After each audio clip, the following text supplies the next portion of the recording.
पुलवामा में हुए अटैक के बाद पाकिस्तान डरा हुआ है।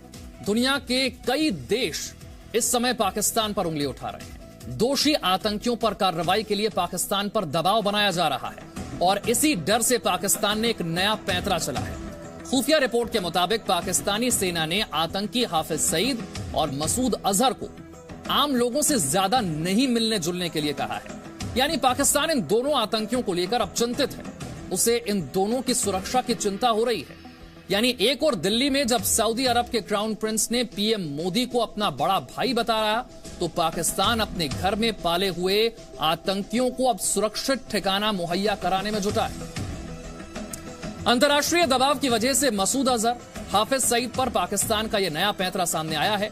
सूत्रों के मुताबिक आतंकी मसूद अजहर और हाफिज सईद को लोगों से कम मिलने का निर्देश दिया गया है।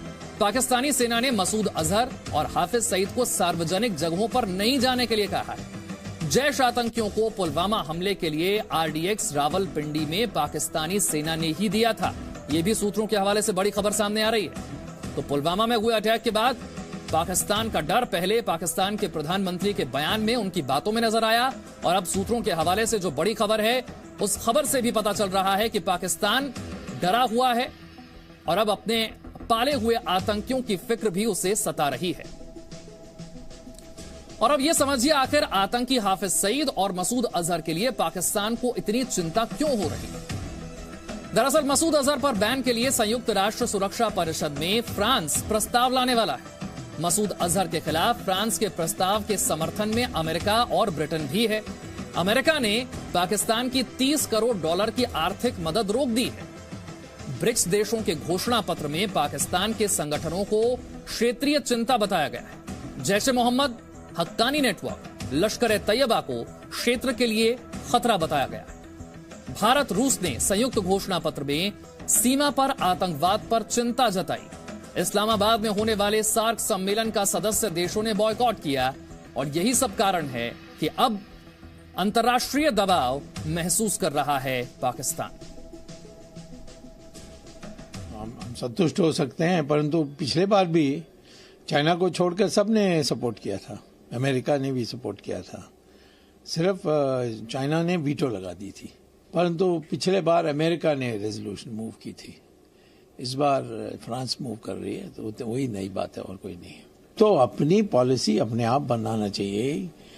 ट्रंप क्या कहेगा, वो क्या कहेगा, ये क्या कहेगा, उसमें नहीं जाना है। हमारे हित में क्या है।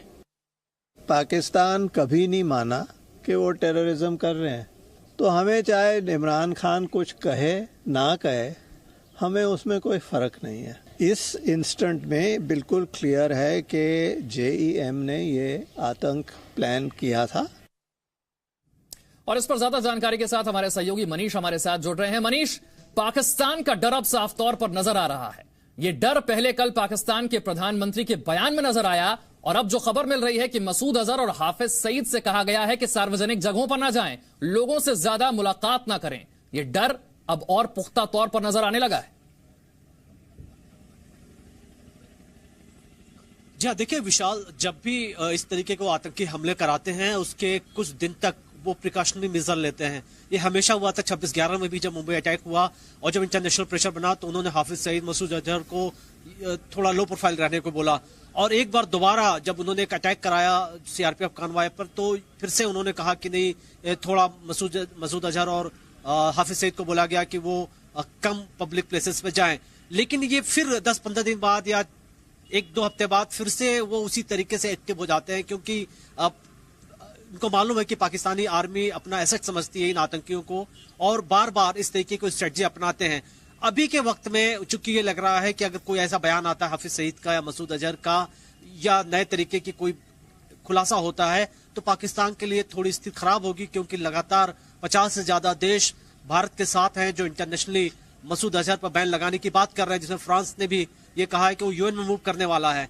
जाहिर है कि ऐसी स्थिति में पाकिस्तान अपनी थोड़े दिन के लिए ये कहें कि अपने आप को बचाना चाहता है, लेकिन अभी सब कुछ वैसे ही चल रहा है। देखिए, कल हमने बात बताई थी कि कैसे एलसी पर जो उनके लॉन्चिंग पैड्स थे, जो टेरर कैंप्स थे, उन्होंने पीछे ही धकेला और आर्मी के जो कैंप्स हैं उसके अंदर टेरर कैंप्स को शिफ्ट किया।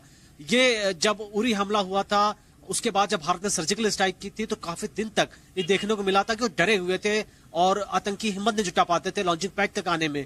उसके बाद फिर से उनका जमावड़ा शुरू हुआ और अब जो है बात सामने आ रही है कि मसूद अजहर और हाफिज सईद लो प्रोफाइल उनको बोला गया है कुछ दिन के लिए। लेकिन मनीष, हमें यहां पर समझना होगा, स्थिति अब पहले वाली रही नहीं है। अंतर्राष्ट्रीय दबाव जिस तरह से पाकिस्तान पर पहले के मुकाबले अब बढ़ा हुआ है, उसका असर अब यूएन में भी देखने को मिलेगा और चीन के लिए भी अब बेहद मुश्किल होगा बचाव करना पाकिस्तान का।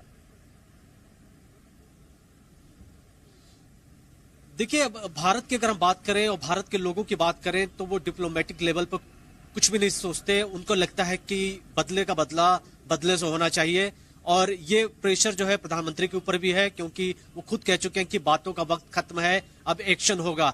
जाहिर है कि भारत हो सकता है कि पूरी दुनिया को इसके लिए तैयार कर रहा हो, क्योंकि हमने देखा था करगिल के वक्त में भी, जब करगिल में जब हमारे इलाके में जब पाकिस्तानी सेना दाखिल हुई तो उस दौरान भी जब वाजपेयी थे उन्होंने पूरी दुनिया में एक नैरेटिव दिया था कि कैसे पाकिस्तानी सेना शामिल है, आतंकियों की जो घुसपैठ हो रही है दरअसल वो खुद ही थे उसमें। इसी तरीके से इस बार भी भारत एक तरीके से स्ट्रेटजी बना रहा है कि पूरी दुनिया उसके साथ रहे जब वो कोई कार्रवाई करे। उरी हमले के बाद भी उन्होंने ऐसे ही काम किया था। तो जाहिर है कि पाकिस्तान को अलग थलग करने की कोशिश तो हो ही रही है, लेकिन ये भी कोशिश होगी कि भारत इस बार एक सख्त मैसेज देगा। वो मैसेज क्या है वो हमेशा सरप्राइज होगा और इस बात को लेकर के सभी अश्योर हैं कि जब उरी हमले में 18 जवान शहीद हुए थे तब भारत ने सर्जिकल स्ट्राइक की थी। इस बार तो 40 जवान शहीद हुए हैं, उसके बाद फिर से 4 सेना के जवान शहीद हुए जिसमें मेजर हैं। तो क्या इस बार भारत उससे बड़ा कदम उठाएगा, उससे डबल स्टेप लेगा, ये देखने की बात होगी। मनीष, इस बात में कोई शक नहीं है कि भारत इसका बदला लेगा। बातों का वक्त निकल चुका है, ये प्रधानमंत्री ने कह दिया है। और सेना जब कोई बड़ा कदम उठाती है तो किसी को बताकर नहीं उठाती है, लेकिन एक काम है जो पूरी दुनिया को बताकर किया जा सकता है और वो ये है कि अंतर्राष्ट्रीय स्तर पर पाकिस्तान को बार बार बेनकाब करना, और इसमें भारत काफी हद तक कामयाब होता नजर आ रहा है। जी हाँ, बिल्कुल। देखिए, भारत जहां एक तरफ पूरी दुनिया को जानकारी दे रहा है, उसके साथ ही साथ जो एनआईए है, एनएसजी है, उनकी फॉरेंसिक टीम सबूत जुटा रही है एक्सप्लोसिव के, और जो जम्मू कश्मीर पुलिस है, आर्मी है, वो लिंक एस्टेब्लिश कर रही है रावलपिंडी में जो पाकिस्तानी आर्मी का हेडक्वार्टर है उससे जरिए। और भारत अगर एविडेंस इकट्ठा कर लेता है आरडीएस से लेकर के और आतंकियों के जो घुसपैठ है उससे जुड़े पूरी जो सबूत हैं वो डॉजर के रूप में दुनिया के हर बड़े देश को देने की प्लानिंग कर रहा है। भारत पाकिस्तान को भी देगा और जाहिर है कि ऐसे सबूत इकट्ठे किए जाएंगे जिसकी वजह से पाकिस्तान को ये कह पाना मुश्किल होगा कि उनका इन्वॉल्वमेंट नहीं था। और ये एक बड़ी बात है। जहां तक चाइना की आपने बात की,